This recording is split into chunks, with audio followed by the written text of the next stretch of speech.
খুলনায় কিশোরের নির্যাতনের মামলায় এসআই দম্পতি গ্রেপ্তার।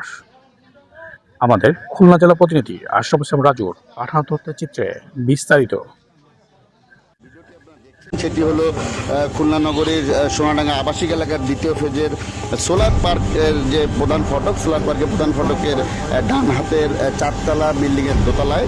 এখানে দোতলায় আমরা যদি খোঁজ নিয়ে জানলাম যে এখানে যে ভদ্রমহিলা থাকে তার হাজব্যান্ড সোনাডাঙ্গা মডেল থানার সাব ইন্সপেক্টর।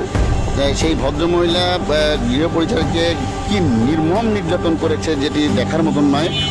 তিনি কিন্তু মেয়েটিকে মানে কয়েক হাজার বাড়ি দিয়েছে এবং কান দুর্বশ করাইছে। পরে কিন্তু গরম করাই দিয়ে তার সমস্ত শরীর ছেঁকা দিচ্ছে, যেটি আপনারা দেখতে পেরেছেন। দর্শক, আমাদের ভিডিওটি বেশি বেশি শেয়ার করে সকলকে দেখার সুযোগ করে দেন। আমরা এই মুহূর্তে সাংবাদিক বৃন্দ এবং মহিলা নেত্রী সেই বাড়ির সামনে এসেছি। তার হাজব্যান্ড সোনাডাঙ্গা থানার যিনি এএসআই, তিনি আমাদেরকে ঢুকতে দিচ্ছেন না। আমরা ত্রিপল লাইনের মাধ্যমে প্রশাসনকে খবর দিয়েছি, প্রশাসন আসছে। এরপরে আপডেট আমরা আবার এক বাসায় কাজের এক মেয়েকে কিন্তু শারীরিক নির্যাতনের ঘটনা ঘটেছে। আমরা শুনবো বিস্তারিত। হিমালয় ভাই, এহসান ভাইদের সাথে নিয়ে এবং আমাদের নারী নেত্রী যারা আপা রয়েছে খুলনা, তাদেরকে সাথে নিয়ে বাড়ি আসি। তারা দরজা খুলতে রাজি হয়নি, খুলবে না। পরমুহূর্তে বাড়িওয়ালা নিচে নামে এবং তার হাজব্যান্ড মনে হয় সোনাডাঙ্গা থানার এএসআই সঞ্জয় মিত্র, তিনি আসেন। তিনিও ঢুকতে দেবেন না। আমরা কৌশলে ঢুকি। ঢোকার পরে ভিতরের যে মর্মান্তিক দৃশ্য দেখার মতো না, যেমনটি আমরা জানতে পেরেছি, সেই সঞ্জয় মিত্র এবং তার ওয়াইফ যিনি নির্যাতন করেছেন তিনিও পুলিশে চাকরি করেন। অর্থাৎ স্বামী স্ত্রী দুই দম্পতি, তারা পুলিশে চাকরি করেন।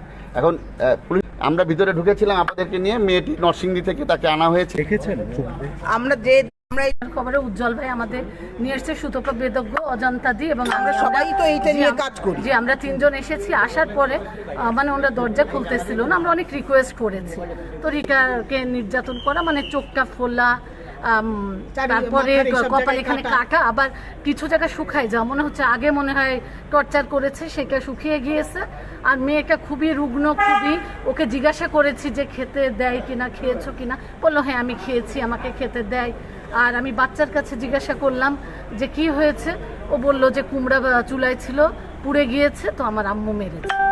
এখন আমরা তো আসলে চাই এর বিচার। আমরা তো মেয়েটার পক্ষে। আগে ওর ট্রিটমেন্টের দরকার।